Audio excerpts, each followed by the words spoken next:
Hello everyone and welcome to the video. You are live with Endeavor Gaming. We just got the announcement of the brand new Lockbox entering the game with the launch of Ascension next week on PC. So let's go on ahead and get into it. First, we obviously have the new ship that they showed off on the last episode of 10 Forward Weekly. We're going to wait and talk about this. The official blog post on this ship hasn't come out yet. It's going to be coming out in a later blog. But let's just go on ahead and cover everything else that is coming in the Lockbox. So, first thing they have listed here is the 32nd Century Environmental Suit. You see this a couple of times throughout Season 4. Personally, I think this environmental suit looks awesome. I can't wait to see what you can do with the colors with it as well. It almost takes after the Red Angel suit, but it's got that 32nd Century flair that I've come to love in a lot of the stuff from that era, like the ships and stuff. But let's see what the blog post says. This environmental suit offers balance protection with an emphasis on preventing environmental hazards. The environmental suit can be activated, disabling the safeties and putting it into a test mode. It deploys a randomized hazard typically used for calibration, but in this case modified to be created by foes. The hazard deals damage over time, slows foes, and has an extra effect based on what type of damage it deals. An unorthodox use of equipment, but effective.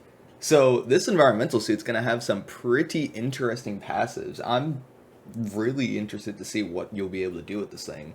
A nice combat environmental suit I would never say no to. Next we have what I think I am most excited for, which is the universal console out of the Lockbox, which is the micro dark matter anomaly. Disastrous forces often become useful tools when constrained in scope and handled safely, or regrettably, weapons. The micro dark matter anomaly universal console projects a micro dark matter anomaly towards the target. This anomaly will follow the target ship until in range, then seek other ships, repeating until all ships are trapped within it or the duration expires. Ships become caught in gravitational eddies around the anomaly, causing them significant kinetic damage and dragging them along with the anomaly. Trace amounts of boronite are siphoned from the area, providing power to ship subsystems while foes are within the anomaly. Lastly, the anomaly projector provides bonuses to max subsystem power, EPG, and hull repair rating. This is going to be a fun science console. It kind of reminds me a lot of neutronic eddies, except it's going to follow its targets. Plus, I loved the DMA in Discovery, and having that as a console, it's going to be so much fun. Next, we have an interesting Starship Tree. We have the sentient Starship Tree. So obviously this is sort of taking from Zora being a bigger player as the AI controlling Discovery. This one is much more of a tanking sort of oriented trait. Activating a hull heal when the hull is below 90% capacity improves hull heals until you leave the current map, stacking up to 20 times. And then it has a very similar thing for shields. I think this could potentially be useful. I think it'd be useful as a tanking trait that's a little bit easier to get, as opposed to something that you might get out of a lockbox or something. Or another lockbox that is obviously going to be more expensive if it's an older one. Hopefully this one sells for cheaper. If so, it'd be a nice alternative. Next, we have anti-proton ground weapons. So the weapon type they're going with is going to be anti-proton. It's going to have, I guess, boost to its critical hit than most anti-proton weapons, which is interesting. I don't use a whole lot of anti-proton ground weapons save for the Herald staff, but I'd definitely be willing to try them out. It should be noted that in this lockbox, it does not appear that we have any space weapons, so if you were hoping for new space weapons, sorry to say, there won't be any in this lockbox, it seems.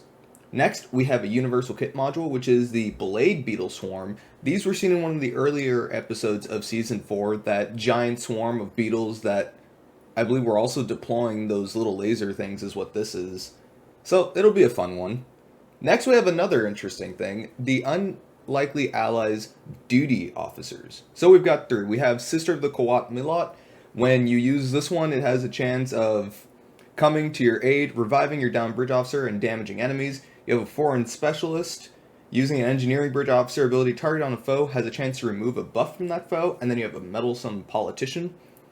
And this one, on using a science bridge officer ability on a targeted foe, reduces incoming hull heals to that foe. And then the next few times when that vessel receives hull healing, your ship's hull is also healed. I'm interested to see how that might work against the Zinkethi since they're buffing each other. I think that would be pretty fun. I don't think any of those will be necessarily meta breaking, but I think they'll be pretty fun. Next, let's get into some of the traits, which also looked pretty cool. First up, we have Rogue Scientist aboard. Periodically activates a random ability from among Attack Power Omega 1, Photon Torpedo Spread 1, and Emergency Power to Shields 1. Note that this is not the firing mode, this is the attack itself, even if the ship doesn't have Photon Torpedoes equipped. So, the Omega 1 and the Spread 1 I find very interesting. I would 100% use this on one of my Torp builds. Another Photon Torpedo Spread sounds like a win to me. Also one that won't interfere with any of my other torpedo firing modes or any of my other torpedoes. Yes, please. Next, we have Independent Wingmate. The first hangar pet launched receives a massive bonus to survivability and damage, and if it is destroyed, the bonus will be reapplied to the next hangar pet launched. For people who go for pet spam and have these really beefy carriers, this is going to be great, and I love carriers. I'm always excited to see them get some kind of buff. I think that'll be a lot of fun. Next, we have Space Against All Odds, which is increased hull healing on targets who are low on hull. So this might be useful for a support tank who's trying to distribute healing. Something like Radiative Structural Capacitor I feel like could work really well with this. I think that's kind of more of a niche thing, but if you're going for a support role and your allies are taking damage, you might find some use out of this. Next, we have our 3 ground traits. First is Meditative Calm, which is just increasing exposed chance. We have Absolute Candor, which is increased exploit damage and negates the first CC attempt on you. And then we have Accept No Sacrifice, which is increased healing on targets who are low on health. So a lot of this stuff kind of screams support to me. And honestly, that's not a bad thing. I think support has been a really niche thing, but I've noticed more and more people starting to get into this idea of, I want to support other players. I don't have to be the highest damaging, but I can help make other people on a team do uber amounts of damage. And with ground TFOs being a thing that we get pretty often as randoms, you know, I'd always appreciate having someone help heal me because I am not very good at ground. Next, we have our Vanity Shield here. So this is the Courier Pilot Raider Vanity Shield, which makes this ship look like this. The ship in question here is the Sagan class. And then we also have a few new items in the lobby store, it seems. Or rather, one new item. The Kawat Malat Sword. So we saw a picture of it earlier with the duty officer, but you will also be able to get that sword yourself. I love swords in this game. I will probably be picking this up just for my sword collection.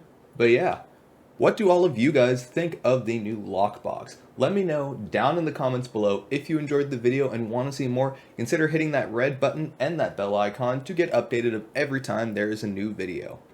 As always, you have been live with Endeavor Gaming, and remember to keep calm and game on.